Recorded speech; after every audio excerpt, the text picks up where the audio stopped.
Hello friends, good afternoon. Operating सिस्टीमच्या previous लेक्चरमध्ये आपण काय शिकलो?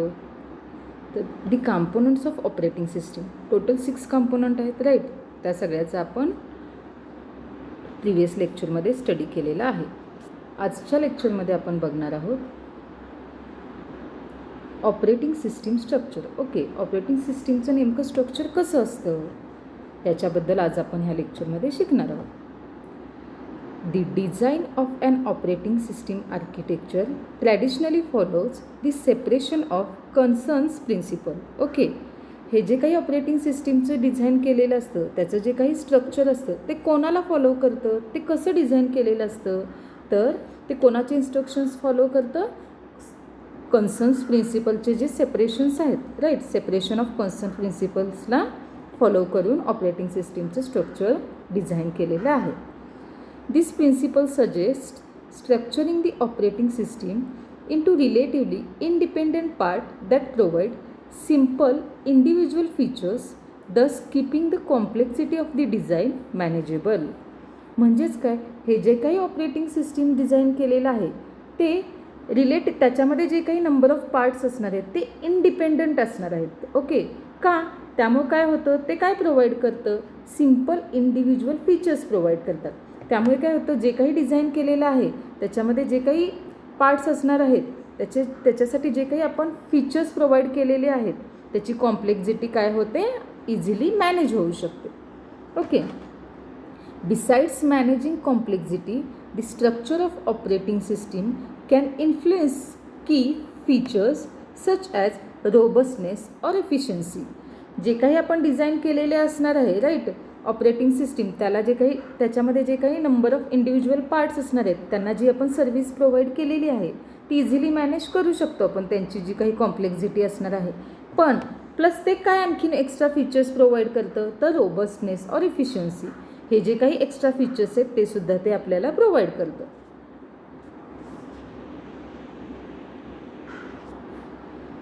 Okay, the operating system possesses various privileges that allow it to access otherwise protected resources such as physical device or application memory. म्हणजेच काय, ही जी काही operating system असणार आहे ती काय करते, नंबर ऑफ सर्व्हिसेस आपल्याला प्रोव्हाइड करते. कशासाठी? तर जे काही डेटा, जे काही कंटेंट असणार आहेत ते ॲक्सेस करण्यासाठी. एल्स ती काय करते, जे काही अवेलेबल रिसोर्सेस असणार आहेत त्यांना प्रोटेक्शन प्रोव्हाइड करते, सिक्युरिटी प्रोव्हाइड करते. ओके, मग कोणकोणते रिसोर्सेस असतील? Just like physical device, application memory, असे नंबर ऑफ रिसोर्सेस अवेलेबल आहेत त्यांना एकतर ते प्रोटेक्शन प्रोव्हाइड करते, अदरवाईज काय करते, डिफरंट सर्व्हिसेस प्रोव्हाइड करते, जे काही कंटेंट असणार आहेत अवेलेबल ते ॲक्सेस करण्यासाठी. लक्षात येते? Next, when these privileges are granted to the individual parts of operating system that requires them rather than to operating system as a whole. म्हणजेच काय, हे जे काही सर्व्हिसेस असणार आहेत, ही जी काही प्रिव्हिलेजेस असणार आहेत ते काय केले जाते, ऑपरेटिंग सिस्टीममध्ये जे काही इंडिव्हिज्युअल पार्ट्स असणार आहेत त्याला प्रोव्हाइड केले जाते. त्यांना जेवढे रिक्वायर्ड असणार आहेत, राईट, त्यांना जेवढे रिक्वायर्ड असणार आहेत सर्व्हिसेस, त्या सर्व्हिसेस काय केले जाते, त्या ऑपरेटिंग सिस्टीममध्ये जे काही इंडिव्हिज्युअल पार्ट्स असणार आहेत प्रेझेंट त्या इंडिव्हिज्युअल पार्ट्सना प्रोव्हाइड केले जाते, rather than operating system as a whole. काय, कंप्लीट ऑपरेटिंग सिस्टीमला as a whole service provide करण्याऐवजी त्याच्या रिप्लेसमेंट काय केले जाते, इंडिव्हिज्युअल पार्ट्सना सर्व्हिसेस प्रोव्हाइड केले जाते. त्यामुळे होतं काय, the potential for both malicious privileges misuse is reduced. त्यामुळे जे काही पोटेन्शियल असणार आहे त्याच्यामध्ये जे काही डॅमेज होण्याची शक्यता असणार आहे, ओके, ते काय होते, रिड्युस्ड होते. ती जी काही सर्व्हिस असणार आहे त्याच्यामध्ये सपोज एखादा डिफेक्ट क्रिएट होण्याची शक्यता असेल, कोणती एरर्स क्रिएट होणार असतील तर ते काय होतं, रिड्यूस होतं त्याच्यामध्ये, right. Next, breaking the operating system into parts can have adverse effect on efficiency.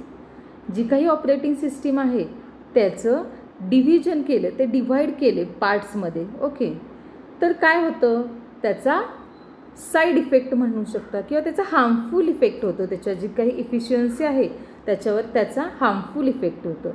का? कारण because of the overhead associated with communication between the individual parts. Okay, म्हणजेच काय, जी काही ऑपरेटिंग सिस्टीम आहे त्याचे जर आपण डिव्हिजन केले, डिवाइड केली ती ऑपरेटिंग सिस्टीम पार्ट्समध्ये, ओके, सो त्याचा automatically side effect, harmful effect होणार इफिशियन्सीवर. कारण जे काही कम्युनिकेशन असणार आहे त्या इंडिव्हिज्युअल पार्ट्समध्ये, राईट, त्या इंडिव्हिज्युअल पार्ट्समध्ये जे काही कम्युनिकेशन होत असणार आहे ते एक्स्ट्रा, तर काय होत असणार आहे तिथं ओव्हरहेड असोसिएट केलेलं असतं, राईट. सो काय होणार आहे, ते हार्मफुल इफेक्ट करणार इफिशियन्सीवर.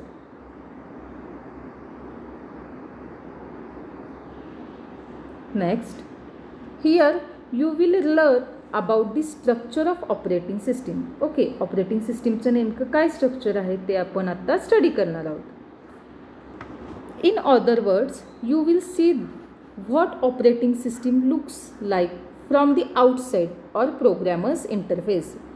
म्हणजेच काय आपण म्हणू शकतो, जी काही ऑपरेटिंग सिस्टीम आहे, आत्ता सध्या आपल्या मोबाईलवर, प्रत्येकांच्याकडे मोबाईलवर जर तुम्ही हा व्हिडिओ बघत असाल तर त्याच्यावर कोणती ऑपरेटिंग सिस्टीम असणार आहे, अँड्रॉइड. सो ती तुम्ही कोण असणार आहे, त्या ऑपरेटिंग सिस्टीमसाठी तुम्ही युजर असणार आहे, राईट. सो तुम्हाला आउटसाईडनं कशी दिसते ऑपरेटिंग सिस्टीम, नेमकं त्याच्यामध्ये त्याचं डिझाईन कसं आहे, त्याच्याबद्दल आज आपण स्टडी करणार आहोत. ओके, जर तुम्ही लॅपटॉप यूज करत असाल तर त्याच्यावर कोणती ऑपरेटिंग सिस्टीम असणार आहे, काही जण विंडोज यूज करू शकतात, right. And operating system might have many structures. Operating सिस्टीमचे नंबर ऑफ स्ट्रक्चर्स असतात. Operating system can be classified into many categories. कोणकोणत्या कॅटेगरीजमध्ये ते ऑपरेटिंग सिस्टीम क्लासिफाईड केलेलं आहे, तर पहिलं असणार आहे, the first one is simple structures. Okay, next one is monolithic system, next one is layered system and the last one is microkernel system. Okay, म्हणजे जी काही ऑपरेटिंग सिस्टीम डिझाईन केलेली आहे त्याचे 4 क्लासिफिकेशन आहेत. त्यातलं फर्स्ट असणार आहे सिम्पल स्ट्रक्चर. ओके, आजच्या लेक्चरमध्ये आपण सिम्पल स्ट्रक्चर आणि मोनोलिथिक सिस्टीम याच्याबद्दल स्टडी करणार आहोत.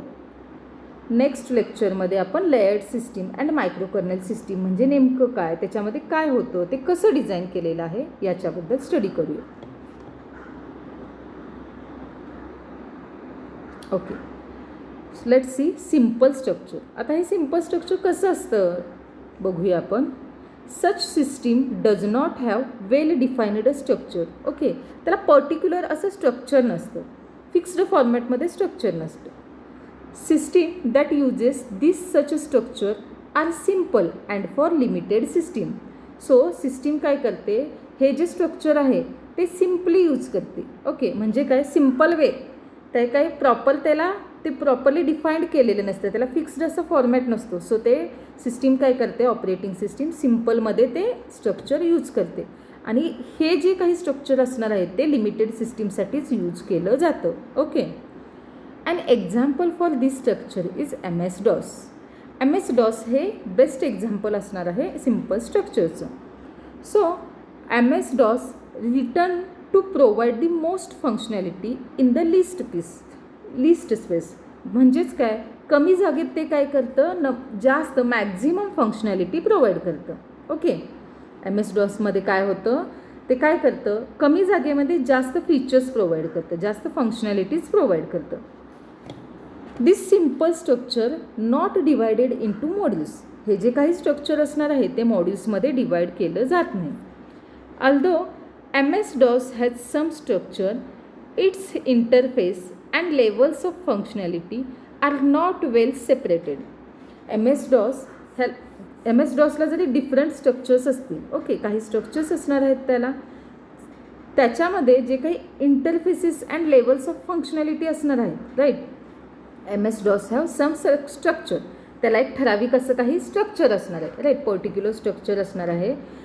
पण त्याच्यामध्ये जे काही इंटरफेस आणि लेवल्स ऑफ फंक्शनॅलिटीज असणार आहेत त्या सेपरेट केलेल्या नाही आहेत properly. Okay, next, there was no CPU execution mode. लक्षात घ्या, त्याच्यामध्ये हा इम्पॉर्टंट पॉईंट असणार आहे. There was no CPU execution mode, that means user and kernel mode. And so errors in application could cause the whole system to crash. त्याच्यामध्ये CPU execution होत नसल्यामुळे, म्हणजेच युजर आणि कर्नेल मोड प्रेझेंट नसल्यामुळे तिथं जे काही एरर्स प्रेझेंट होणार आहेत त्या ॲप्लिकेशनमध्ये ते काय करतात, जी काही कंप्लीट सिस्टीम आहे तुमची ती होल सिस्टीम काय करतात, क्रॅश करतात. ओके, स्टॉप करतात. ओके, हे आहे सिम्पल स्ट्रक्चर. लक्षात घ्या, याच्यामध्ये कोणकोणते कंटेंट आहेत. तर फर्स्ट असणार आहे application program, then next resident system program, and next MS-DOS device drivers, and the last one is ROM BIOS device drivers. Okay, हे सगळे कंटेंट कशामध्ये असणार आहेत, सिम्पल स्ट्रक्चर. लक्षात येते. सिम्पल स्ट्रक्चर जर कोणाचं बघायचं असेल, कुठल्या ऑपरेटिंग सिस्टीम, कुठल्या टाईपची ऑपरेटिंग सिस्टीम सिम्पल स्ट्रक्चरची जर डिझाईन बघायची असेल तर तुम्ही MS-DOS हे तुमच्यासाठी बेस्ट एक्झाम्पल असणार आहे.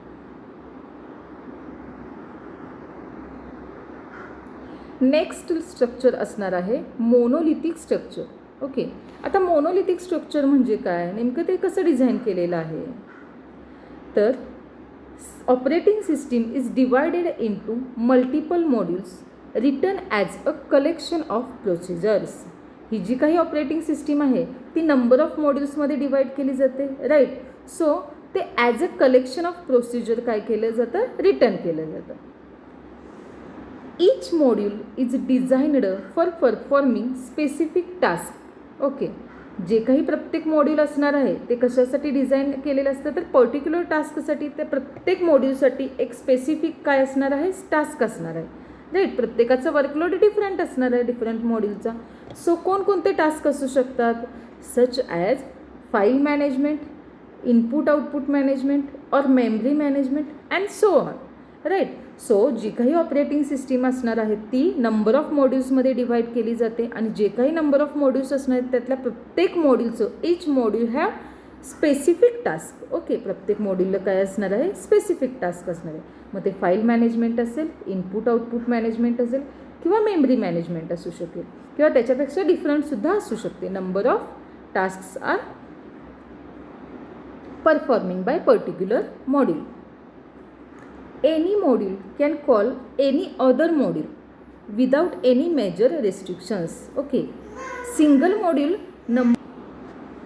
म्हणजेच काय, त्यात ऑपरेटिंग सिस्टीममध्ये नंबर ऑफ मॉड्यूल्समध्ये डिव्हिजन केलेले असते ऑपरेटिंग सिस्टीम, राईट, मोनोलिथिक स्ट्रक्चरमध्ये. सो त्याच्यामध्ये जे काही प्रेझेंट असणारे मॉड्यूल्स असणार आहेत तो एक मॉड्यूल दुसऱ्या मॉड्यूलला कॉल करू शकतो विदाउट एनी रेस्ट्रिक्शन्स. कोणत्याही रेस्ट्रिक्शन्सशिवाय तो सिंगल मॉड्यूल दुसऱ्या मॉड्यूलला कॉल करू शकतो. Operating system distinguishes between system mode and user mode while executing and application program. जो काही ॲप्लिकेशन प्रोग्राम असणार आहे तो रन होत असताना, एक्झिक्यूट होत असताना ऑपरेटिंग सिस्टीम काय करते, सिस्टीम मोड आणि युजर मोड यांच्यामध्ये डिस्टिंग्विश तयार करते, हे डिफरन्स तयार करते, राईट, त्यांना सेपरेट करते. And application program runs in the user mode.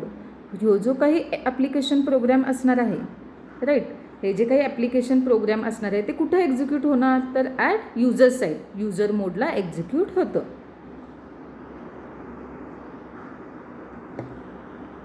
Next, a user make a request for a service using application program. जो कोणी युजर असणार आहे तो काय करतो, रिक्वेस्ट सेंड करतो. ओके, जे काही त्याला जी काही सर्व्हिस रिक्वायर्ड असणार आहे, त्याला जी सर्व्हिस पाहिजे असणार आहे त्याच्यासाठी तो काय करतो, रिक्वेस्ट सेंड करतो ॲप्लिकेशन प्रोग्रामचा यूज करून. Application program request for a system call to system call interface. तो काय करतो, सिस्टीम कॉल हवा असतो ना त्याला, ॲप्लिकेशन प्रोग्राम काय करतो, सिस्टीम कॉल इंटरफेसचा वापर करून, सिस्टीम कॉल इंटरफेसच्या हेल्पने तो काय करतो, सिस्टीम कॉलला कॉल करतो. ओके, तो कोणाला रिक्वेस्ट सेंड करतो, ॲप्लिकेशन प्रोग्राम काय करतं, सिस्टीम कॉल त्याला रिक्वायर्ड असतो. सो सिस्टीम कॉल इंटरफेसचा यूज करून तो काय करतो, रिक्वेस्ट सेंड करतो. कशासाठी, त्याला सिस्टीम कॉल जो रिक्वायर्ड आहे तो अवेलेबल करून घेण्यासाठी. The operating system locates a system call and execute it in the system mode. त्याच्यानंतर तो काय करतो, जो काही सिस्टीम कॉलला रिक्वेस्ट सेंड केलेला आहे तो अवेलेबल झाल्यानंतर तो काय करतो, जो काही सिस्टीम कॉल आहे तो पर्टिक्युलर लोकेट करतो आणि काय करतो, सिस्टीम मोडमध्ये एक्झिक्युशन घडवून आणतो. Once execution of system call is over the execution of operating application program resumes in the user mode. एकदा का जे काही सिस्टीम कॉल केल्यानंतरचं एक्झिक्युशन आहे ते कंप्लीट झालं तर काय होतं, ॲप्लिकेशन प्रोग्रामचं एक्झिक्युशन काय असतं, युजरमध्ये कंटिन्यू होत असतं, right. The operating system is written as a collection of procedure, each of which can call any of other ones whenever it needs. Okay, म्हणजेच काय, ऑपरेटिंग सिस्टीम म्हणजे काय, set of procedure. Okay, number of प्रोसिजरचं काय असतं तिथं, collection असतं, right. So त्याच्यामध्ये काय होतं, त्याच्यामध्ये जे काही नंबर ऑफ प्रोसिजर्स असतात ते काय करतात, कधीही कॉल करू शकतात. ओके, जेव्हा त्यांना ते रिक्वायर्ड असतात त्यावेळी ते कधीही कॉल करू शकतात.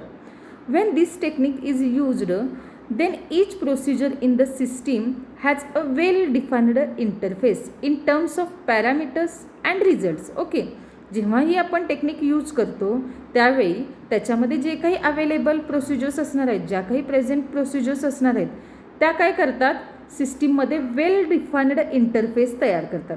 म्हणजेच काय, विथ पॅरामीटर्स अँड रिझल्ट काय करतात, सिस्टीममध्ये ती काही जी प्रोसिजर असणार आहे ती वेल डिफाइन्ड इंटरफेस तयार करतात. And each one is free to call any of other ones. Okay, आणि प्रत्येकजण काय असतो, फ्री असतो दुसऱ्याला कॉल करण्यासाठी. प्रत्येकजण काय प्रत्येक प्रोसिजर काय असते, फ्री असते. If the latter provides some useful computation that the former needs. लक्षात येतं आहे. Next,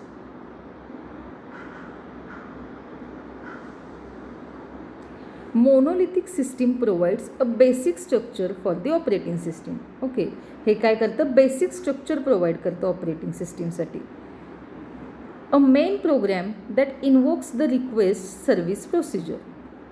next, a set of service procedure that carry out the system calls.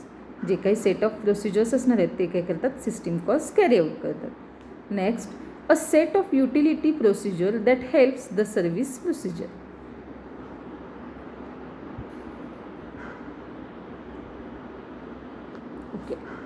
In monolithic system model, there is one service procedure for each system call that takes care of it.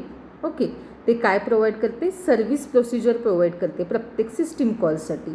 Okay, जेणेकरून काय केलं जाईल, त्या system मॉडेलचं protection केलं जाईल. Okay, caring केलं जाईल.